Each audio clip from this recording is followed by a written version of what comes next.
قرآن کی آیت ہے وَلِمَنْ خَافَ مَقَامَ رَبِّهِ جَنَّتان، جو رب کے سامنے کھڑا ہونے سے ڈر گیا اس کے ساتھ رب کا 2 جنتوں کا وعدہ ہے۔ جو اپنے رب سے ڈر گیا اس ڈرنے والے کے لیے رب کی طرف سے 2 جنتوں کا وعدہ ہے۔ حضرت عمر فاروق رضی اللہ تعالیٰ عنہ آپ کا دور خلافت ہے اور حضرت عمر مدینہ طیبہ سے باہر گئے ہیں کسی کام کی غرض سے۔ ایک نوجوان ہے جو حضرت فاروق اعظم کے پیچھے نماز ادا کرتا ہے، اور وہ نوجوان چونکہ حضرت عمر فاروق مدینہ طیبہ سے باہر گئے ہیں، وہ نوجوان عشاء کی نماز پڑھنے کے بعد، یہ واقعہ خصوصی طور پر میں اپنے نوجوان بھائیوں کے لیے سنا رہا ہوں، وہ نوجوان عشاء کی نماز پڑھنے کے بعد اپنے گھر واپس جا رہا ہے۔ اس کو ایک عورت بلاتی ہے اپنے گھر میں، وہ مومن تھا، اللہ سے ڈرنے والا مومن تھا، اور مومن بولا بالا ہوتا ہے، وہ اس کے کہنے پر اس کے گھر چلا گیا۔ وہ جو عورت تھی رات کا وقت تھا، اس نے گناہ کی دعوت دی۔ جب گناہ کی دعوت دی تو یہ جو نوجوان تھا اس کے اندر خوف خدا پیدا ہوا، اور جو اللہ سے ڈرتا ہے ایک تو 2 جنتوں کا وعدہ ہے، اور ایک حدیث میں میرے آقا نے فرمایا جو نوجوان گناہ کو اللہ کے خوف اور ڈر کی وجہ سے چھوڑ دے گا اللہ تعالیٰ اس نوجوان کو اپنے عرش کا بھی سایہ عطا کرے گا۔ لوگ سورج کی دھوپ کے اندر جل رہے ہوں گے اس قیامت کے دن، مگر جو نوجوان اللہ کے خوف سے ڈر گیا فرمایا اللہ اسے عرش کا سایہ عطا کرے گا۔ اور پھر وہ نوجوان جب اس عورت نے گناہ کی دعوت دی تو نوجوان کو اختیار تھا، چاہتا تو گناہ کا ارتکاب کر لیتا، لیکن اس نے چھوڑا کیوں؟ صرف خوف خدا کی وجہ سے۔ اور اس نوجوان نے اس عورت سے کہا تو مجھے گناہ کی دعوت دیتی ہے جبکہ میں اپنے رب سے ڈر رہا ہوں۔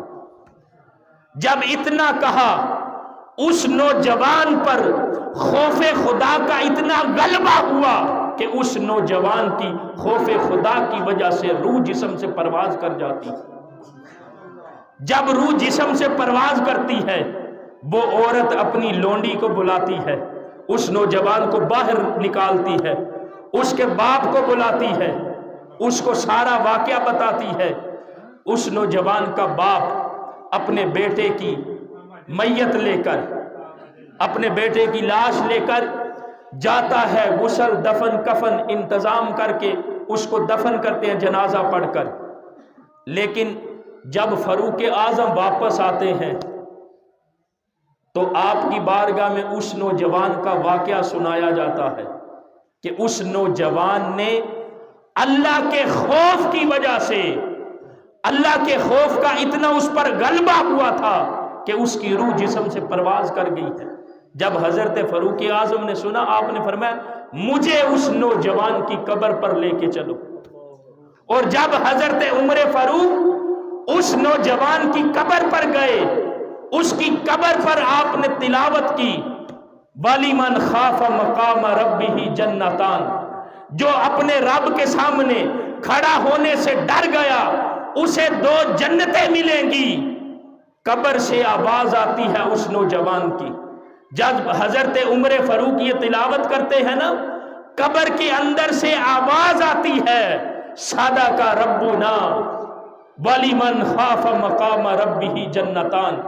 وہ نوجوان کہتا ہے ہمارے رب نے سچ فرمایا ہے، جو اس سے ڈرتا ہے اسے 2 جنتیں ملتی ہیں، اور اے فاروق اعظم اللہ نے مجھے 2 باغ 2 جنتیں عطا کر دی ہیں۔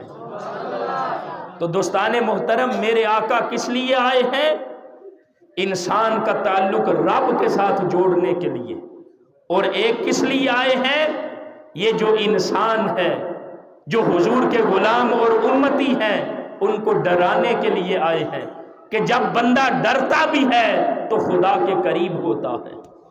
تو دوستان محترم، پیغام یہی ہے کہ ہم جہاں اللہ کے محبوب کا میلاد مناتے ہیں وہاں ہمیں اپنے محبوب آقا کی سنت اور سیرت کو بھی اپنانا چاہیے، تاکہ ہم میلاد منائیں، ہمارا ایمان مضبوط ہو، اور آقا کی سنت اور سیرت اپنائیں تاکہ ہمارا کردار پکیزہ ہو، تاکہ ہمارا اخلاق اچھا ہو، تاکہ ہمارے اندر جو اعلیٰ عادات ہیں وہ پیدا ہوں، اعلیٰ اخلاق ہمیں ملے۔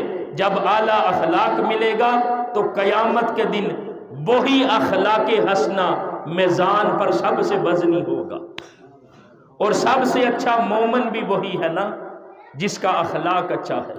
اخلاق کیا ہے؟ اچھی عادات ہے، اور اچھا اخلاق کہاں سے ملے گا؟ آقا علیہ السلام کی سنت اور سیرت سے۔